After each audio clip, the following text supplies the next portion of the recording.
If you want to see big skies with even bigger horizons, this is certainly the place to be. These downs are some of the finest in the south of England, and typically the grasses and flowers we associate with this sort of landscape is really due to the chalk that these hills are made of. Mind you, oh, this is good, this is cheese. Not all downland has to be on chalk hills. I mean, I'm here in Somerset, and to me, the views are just as good. Now down there, all that flat land, centuries ago, used to be an ancient floodplain. I mean, thousands of acres of marshland, which was only accessible in the summer, when all the water had drained away. Now, that's a clue as to how the county came by its name. You know, in ancient times, Somerton, which is a town near here, was called Somerseton, and that means a homestead used in the summer, because all this land was so wet during the winter that it had to be abandoned for 6 months of the year.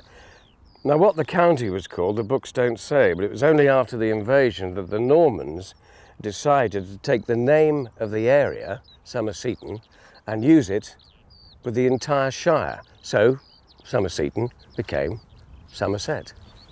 That's fascinating, isn't it?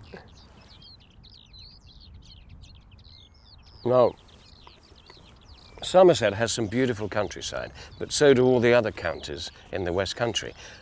But Somerset has something the others don't have. It has a secret, and that's why I'm here. Hugh Dixon from the Somerset Wildlife Trust is the chap I've come here to meet, and I'm going to let him reveal what that big secret is. In the meantime, I've got a guessing game for you. Now, what do you think that is? Well, it's leather, beautifully stitched, got pockets either side. It's shaped like a horseshoe, bit of string going through there. It's not for picking your nose. I've tried it, doesn't it? Anyway, I'm going to meet up with the chap who owns this later, and he can tell us exactly what it's used for. Until then, I'm going to sit here and enjoy my lunch. Oh, it's getting warmer. I'll do without this coat. It's glorious. Lots of wild thyme here.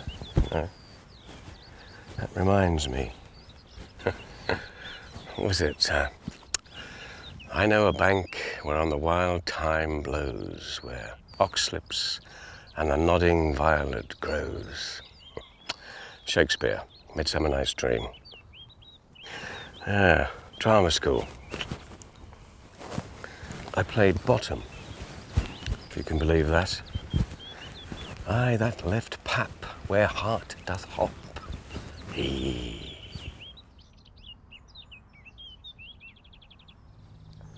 Right, Hugh, I'm going to put you on the spot. You tell me what's so special about this place. This reserve is special for a number of reasons. We've got a wonderful array of wildflowers. There's a really good array of invertebrates, birds, grasses, the works. We've got everything here, butterflies, everything. But the real jewel in the crown of this reserve is the large blue butterfly. Declared extinct in Britain in 1979 and then reintroduced in 1989. And it just disappeared in 79, just... It died out, yeah. It's been dying out for a number of years, ever since the Second World War. What is so special about this butterfly that's come back? It has a very, very bizarre life cycle. As an adult, the adults emerge in June and July. They feed on wild thyme, they take the nectar from that, and they lay their eggs on the wild thyme. The eggs then hatch out, become small larvae. The larvae then begin to eat the flowers, and then they fall off the flower. And then they're picked up by one specific species of red ant called Myrmica sabuleti. Doesn't have an English name. And that ant will then carry the caterpillar. What was that name again? It's Myrmica sabuleti.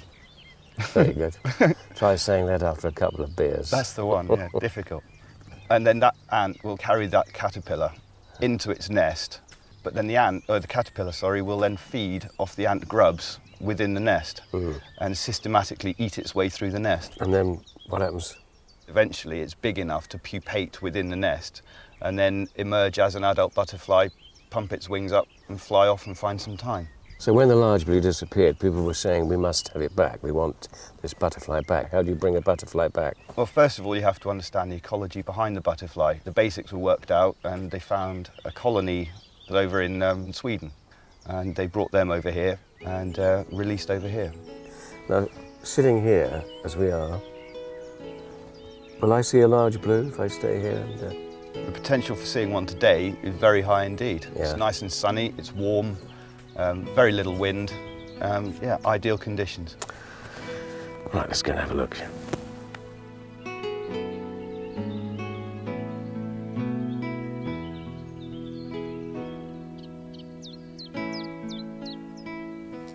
Well, it's pretty steep round here. I mean, what's this place like in winter? It can be pretty lethal. We've got this short sheep grazed turf, and when that gets wet, it can be very, very slippery. I bet. Look, there's What? one just there, on that patch of thyme there. Where? Just there. Oh, yeah. Just that one there. Yeah, you see the sort of dark blue colour at the front of the wings, and then the sort of silvery speckled underside further back on the wing. Well, it's not very large for a large blue, is it? In the blue butterfly world, size is relative, I'm afraid. Really? I'm not saying a word. I think that's fantastic. Yeah. I mean, do you get different sizes of them? Yeah, Large they blue, are, I they mean, are yeah. very variable. They will range from that size to nearly half of that size. Yeah. Now that's quite a large one.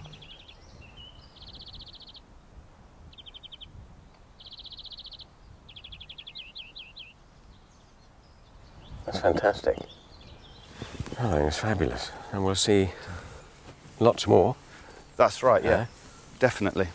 Oh, that's a white one over there. That's That's a marbled white. a marbled white. It's like my bathroom.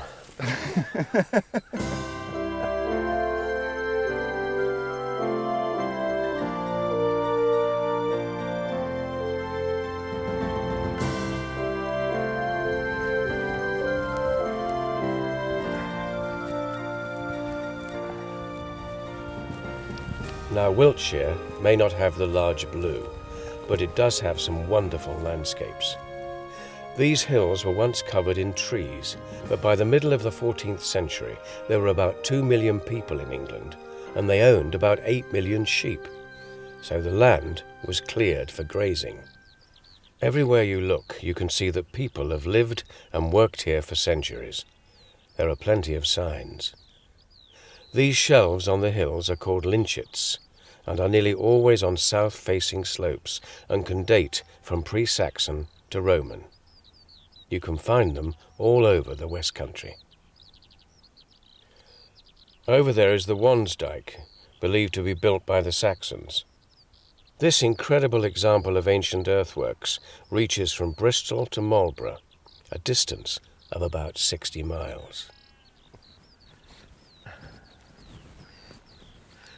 The hill I'm on now is Tan Hill, and this too has a story.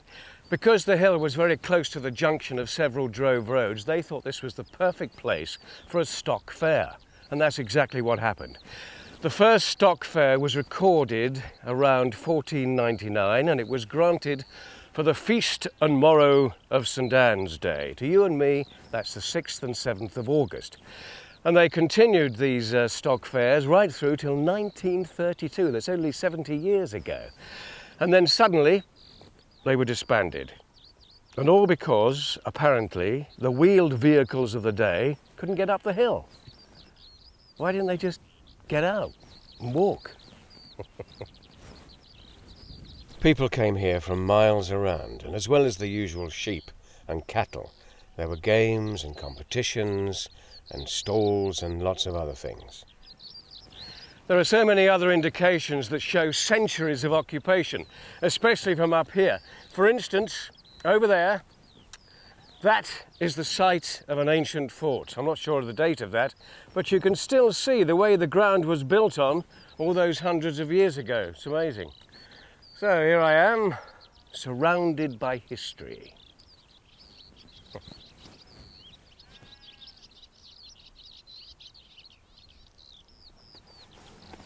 Now, a short time ago, I showed you this. Remember? Any ideas yet? Well, the man who owns this piece of equipment is waiting for me over there. So let's go and see him and say hello, and we'll see if you were right.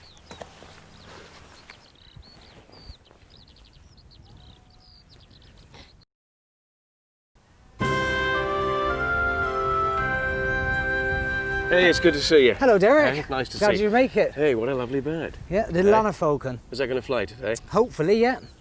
Now look, I've got something for you. I've been teasing the viewers with this. Okay. Now I'm sure some of them know what this is, but the majority, Right. I'm convinced, don't. So like me. So can you explain that little Yeah, that's toy? called a lure. A lure. Derek. And we use it to lure a falcon or a hawk back to us over a Yeah. great distance. Oh, I see. Primarily because their eyesight picks up on movement. So while it's actually swinging through the air, they focus on the movement. And what about the shape? Why is it that shape then? Normally, it's garnished with something to eat. You try and simulate to a certain degree what the bird actually catches in the wild. So because The it's wings like a- will be tied, birds' wings, depending on the species of bird that you like to catch with a falcon, will be tied I see, either yeah. side. Yeah. The strings either side are used to physically hold the meat. So I see. later on we'll be tying some quail on there. Yeah, that's great. And that's actually what the bird's going to be feeding on today. Yeah. So in order to get his day's rations, being fed once a day, he has to have a workout. Can I learn? That depends on the Will individual. it cost me any money? Well, you can come out if you cross my palm, yeah. Right. Oh really? It's not free then? I make a living out of falconry, yeah. Nothing's free. these Nothing's days, free is in it? this day and age, no. So tell me, hello. Yes, he wants to go. No, tell me something, because it's the noble. It was called the noble art of falconry, Yeah. and you call it the Ancient the art. ancient. Well, I know it's ancient, but Yes, isn't it the sport of kings? It was the sport of before kings. before It was, along with horse lots of racing? other things that the peasantry couldn't do. Yeah. So it very much became the sport of kings because they could employ the amount of people in servants and falconers Yeah. purely for their And pleasure. another thing, what intrigued me was that there was different falcons for, like the king had the best falcon, and That's right, yeah. and the queen, and Yeah, it depended on is it true that the king had the biggest one? well, to a certain degree, kings and emperors, yeah, but not necessarily the best. Oh, is this one for a king or a prince or a queen? The or Lanner falcon was actually for a squire. a squire? A squire, a Lanner or a Saker falcon was used by a squire. How far down the Well, pretty far down the pecking order, really. But as far as sport goes, quite an entertaining sporting Yeah. bird. I think it's fabulous. I want to see him with his hood off. If you like, you can cast him off. What do you mean? What, me? Cast, yeah, the old Well, term to cast. send the bird off into the distance hunting. Oh, right, It's yes. termed cast. So Well, there's that's a posh gauntlet. glove, isn't it? What do They're I put actually this made on? out of deer skin. Oh, that's- Very soft, very supple. I've seen this in the movies. You've yeah. seen this in the movies. Yeah, see. So, Look at that. Yeah, so there's that. exactly how high up the social ladder are you then? What? Well, just below Anthony Hopkins. Just- I wish. And we'll take him down here a little bit and give him some Go up there. exercise. Well, I'll take my hat off All right, and we'll go over here and let him that's fine, Derek. fly. Yeah. Here? Yeah, Right. that's fine. Okay. What do I do? Right. Well, I'm going to pass him over to your gauntlet. Mhm. Okay. Grief. There you go. They naturally step back. Yeah. Oh, hello. What's So he... he sort of knows now he's about to be flown. Oh, really? He's heard my voice. And when you take the hood off, do you To give take a the hood command off- and then... Everything in falconry now, remember, is done with one hand. He's not going to take off at me, is he? I mean, he's No, doing the... he'll only face the direction that the wind is blowing. Oh, I see. So is that why he keeps turning around? That's why he's turning around. The wings are going aft? Yep. Okay. Now striking the hood is a little bit difficult with one hand. And that's the hood struck. So we'll pop out his other chest Yeah. and then remove his hood Put it up. and you just stand nice and still. And when he's had a good look around in the area, Yeah. and worked out which direction he's in, and which way the wind's blowing, Yeah. check there's no avian predators, Well, he's ready, isn't he? and then he'll take Is off. he going to go? He'll go any minute now with that wind under his wings. Yes! And away he goes. Just hanging over your head there. Beautiful. How's that? Whoa! What dropped? What dropped? Well, he's just had a mute, Oh, as we call it. Really? And you left your hat back there. So. That's fantastic.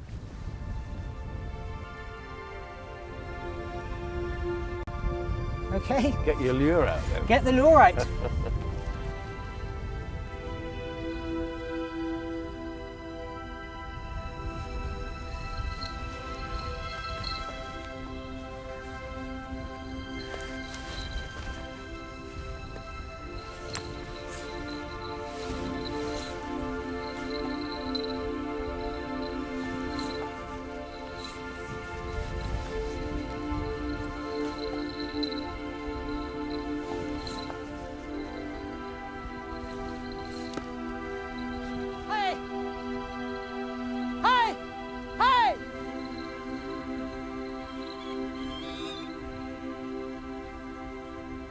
Well done, fella. Well done, little fella.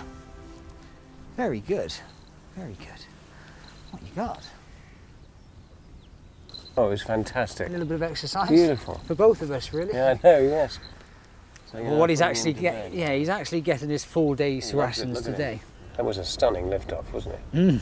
Yeah, just like a harrier. What a fantastic bird. As much as I'd like to stay and watch Kevin exercise his other birds, I have to get on. That was terrific, though. You know, I never realised how exciting falconry could be.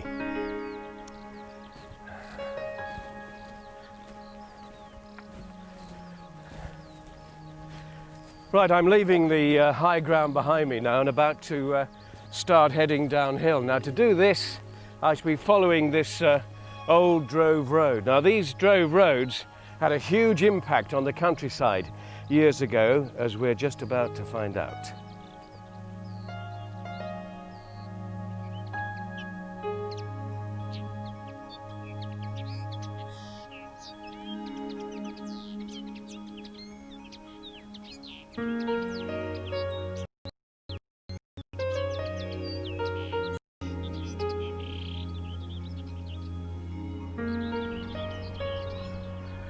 These country lanes are just wonderful at this time of the year, especially the smaller ones like this with their neat hedgerows and grassy banks.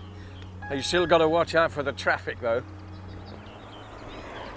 Of course, the road I'm on now is a sea road on the modern map, which means it's got very low status as far as the modern driver is concerned. But it wasn't always like that because, believe it or not, this is a main drove route from Wales and Bristol in the west through to Marlborough, Chippenham and eventually London in the east. Drovers would drive huge herds of cattle, sheep, goats, donkeys and even geese to market or from farm to farm. Livestock were left in small stockades along the route and joined the drove as it passed.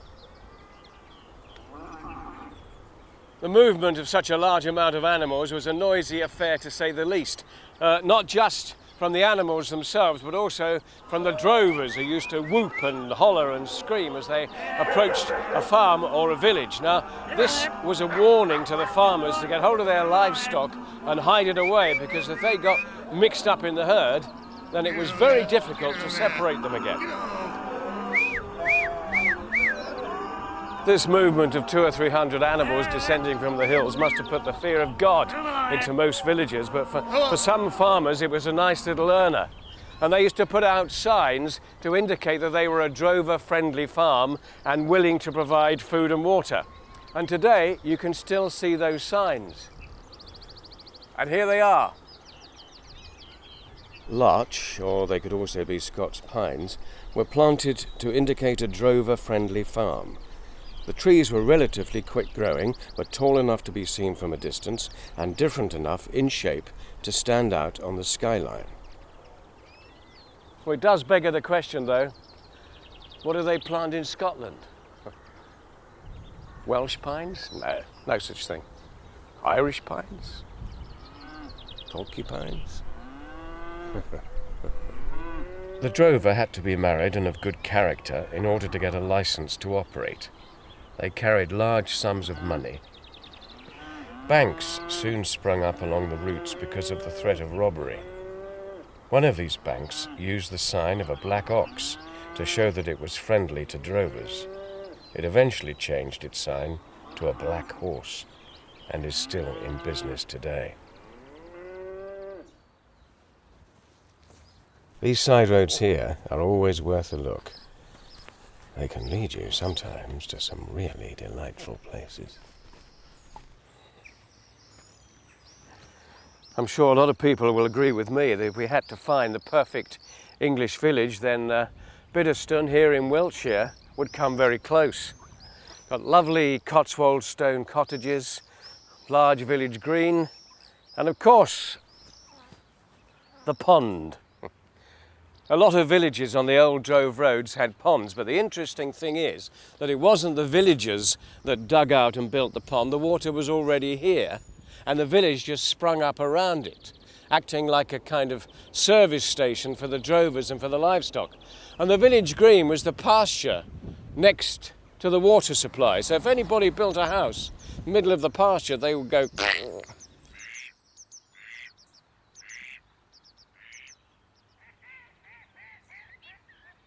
The pond here at Biddeston was only created in 1661, when Squire Mountjoy made a gutter from several springs. Up until then, the drovers would water their animals in the stream that ran through what is now the centre of the village. Villages have hardly changed in centuries, and many owe their very existence to the drovers.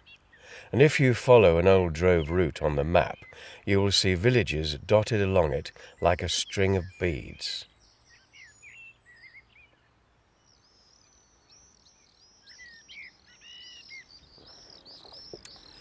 You know, it was the railways that sounded the death knell of the drover's lifestyle, because by the end of the 1800s, all livestock was transported by rail.